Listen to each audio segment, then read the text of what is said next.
Orar com o Espírito, não com a mente. Se eu orar em outra língua, o meu Espírito ora de fato, mas a minha mente fica infrutífera, que farei, pois? Orarei com o Espírito, mas também orarei com a mente. Cantarei com o Espírito, mas também cantarei com a mente. Então é eu e Deus. Agora, se é o público, eu não tenho interpretação. Então eu passo pelo entendimento. Se é minha consagração, se é minha edificação, então eu vou orar pelo entendimento. Mas usando o quê? O mistério de Deus. Porque ele me capacitou de fazer isso para com ele. Agora, com o público, aí eu tenho que lembrar que eu tenho que falar, mas tem que haver a interpretação. Ok, irmão? Vocês estão conseguindo acompanhar? Isso aqui é um assunto meio traz polêmica, né? Mas a gente precisa estar sempre o quê? Indo lá no texto bíblico. Né? Assim, eu vejo muito mais difícil, mas vamos dizer, o segredo, a resposta está em quê? É a intimidade com o Senhor, que é através da palavra. Então, se nós não continuarmos buscando, lendo a palavra, orando, meditando a palavra, nós vamos ficar sempre aquela questão rasa. Que aí tudo aquilo que nós ouvimos, né, nas mídias, como falei, ou dependendo do público que você participa, que você vai, você assiste. Então, se você não tem esse conhecimento, você vai ter sempre lugar. Será que isso é a palavra vida do Senhor ou é um lugar para o homem está falando por ele mesmo, né, da carne?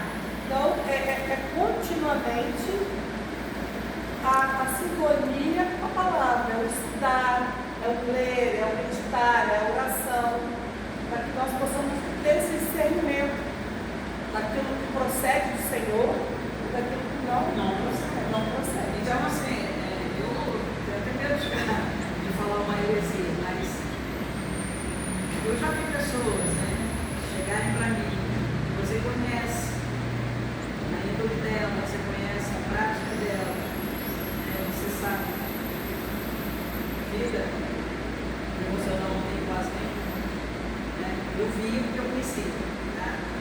Eu vou viver, agora eu vou viver mais. De chegar para mim só, e tal, eu falei em línguas, você sabe, você falou principalmente disso, né? Deus me mandou dar o pecado para a igreja. Aí eu fico pensando, pode analisar, se a pessoa não tem uma intimidade com o Senhor, se ela não tem uma vida devocional, uma vida consagrada, será? Nós vamos vontade do Senhor para, de repente, trazer uma revelação para ela. Mas eu creio prontamente que Deus, quando capacita alguém, é porque essa pessoa está buscando. A pessoa está buscando, está lendo a palavra, está jejuando, está tendo uma vida devocional, está cada vez mais buscando estreitar o relacionamento com Deus. Então eu entendo que nesse sentido, essa pessoa pode ser capacitada pelo Espírito Santo. Porque ela está buscando ser cheia do Espírito Santo. Tá? Tem uma outra coisa também, que essa pessoa chegava para mim e falava que eu também acho errado. Né? Você já foi batizada pelo Espírito Santo? Quando você filho? Quando nós tomamos a decisão por Cristo, porque nós somos convencidos pela ação do Espírito Santo. Então quando eu sou batizado, o Espírito Santo está presente na minha vida. Então não preciso ter uma manifestação sobrenatural, porque eles gostam muito alguns grupos gostam de dizer que o batista ele não tem o Espírito Santo. Claro que nós temos. Se não tivéssemos, não estávamos na presença do Senhor. Se não tivéssemos, as pessoas não estavam se convertendo ao Senhor. Se não tivéssemos, não estavam fazendo trabalho de evangelização. Né? Então, aí eu falei, aí existe uma diferença muito grande. Né? Todo que se converte, ele se converte por quê? Por causa da ação do Espírito Santo. Não tem como fugir. Você tem o Espírito Santo a partir do momento que ele te preenche e dá a você o quê? O entendimento de que você era um ser que estava afastado de Deus, que você precisa de Deus. Agora, existe uma diferença. Eu buscar ser preenchida sempre pelo Espírito Santo. E através dessa busca, eu ser cheio do Espírito Santo.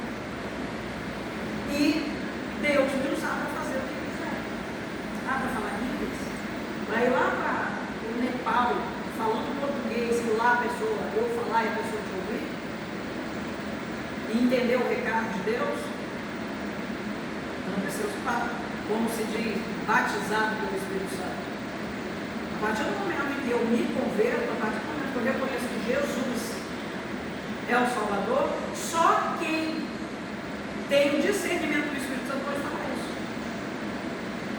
Então é diferente, você buscar ter cada vez mais o Espírito Santo preenchendo o seu ser. Pode falar. Sobre essa questão, assim, as pessoas, eu acho que elas mistificam muito essa questão. Tipo assim, fala em línguas, curou, fez muitas coisas. Até compartilhei com a Kátia um dia, que eu fiquei assim, foi um texto que falou muito ao meu coração, que está lá em Atos 4:31, diz assim: depois dessa oração, o lugar onde estavam reunidos tremeu e todos ficaram cheios do Espírito Santo e pregavam corajosamente a palavra de Deus. Algumas versões dizem assim, com ousadia pregavam. Eu falei, Kátia, isso aqui transformou minha vida, porque é claro que uma manifestação assim, né, diferente, por exemplo, de falar em línguas, ou vamos curar sinais, maravilhas, também podem ser a presença do Espírito Santo, mas uma evidência muito forte de que a pessoa está cheia do Espírito Santo é o quê? Pregar com ousadia a palavra de Deus. Então, e viver, né, aquilo que prega.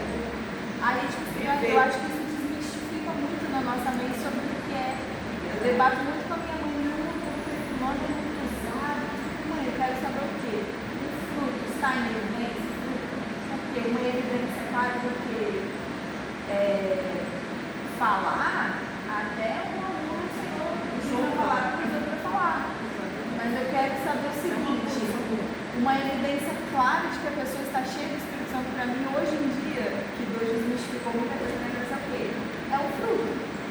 Paz, mansidão, amor, o fruto está em evidência, ela está vivendo aquilo que ela está vivendo. Então isso é uma evidência clara de pregar o Evangelho, a palavra do Senhor, né, corajosamente. Todo tempo, né? Todo tempo. Eu tenho não precisa ser uma Jéssica aqui, uma Jéssica ali, uma Jéssica lá. Então, não que Deus não faça, né, sinais, maravilhas, mas eu acredito que o que a gente deve prestar mais atenção é no fruto que se manifesta na vida da pessoa. E aí, lá no comentário que eu tenho, essa aqui também é o seguinte: falar em língua é um dom sobrenatural, pelo qual os cristãos falam em uma língua que eles não tinham conhecimento algum. O dom de línguas aconteceu pela primeira vez por ocasião do Pentecoste. Lá em Atos dos Apóstolos, registra também outras ocasiões, né? Como esse momento aí que eles foram cheios do Espírito Santo. Então, quando a gente para pensar, quando essas pessoas foram tomadas pelo Espírito Santo, elas realizam ações sobrenaturais. O que é mais sobrenatural se chegar para alguém e falar do amor de Deus e ele se converter? E ele aceitar Jesus de pronto, né? E ele ser preenchido de tal maneira pelo Espírito Santo que ele passa a ter o discernimento de que ele estava fazendo errado, que agora ele está seguindo certo. Então, quando nós paramos para pensar nisso, eu acho assim, eu creio, né, que se vive muito em alguns grupos religiosos uma preocupação desnecessária com isso, com o fazer isso, ter esse ou aquele para se manifestar no meio. Mas o contexto é algo natural, como você falou, como Deus quer. Então, como diz o pastor, né, eu fico pedindo a Deus alguns dons, mas se for a vontade dele, vai dar, né? Agora, se for a vontade do Senhor, ele nunca vai te dar, porque de repente ele quer você em outra área, em outro contexto. E quando nós vivenciamos isso, nós temos que lembrar, né, que a capacitação do Espírito Santo. E dentro desse contexto eu vejo algumas características do dom de línguas. Primeiramente, não é um dom estático. Então a língua não é estática, de êxtase, né? Quando eu estou falando de estática, é com X mesmo, que vem de êxtase, né? De viver, vamos dizer assim, né? Uma situação, porque eu falo, então eu nem sei o que eu falo, né?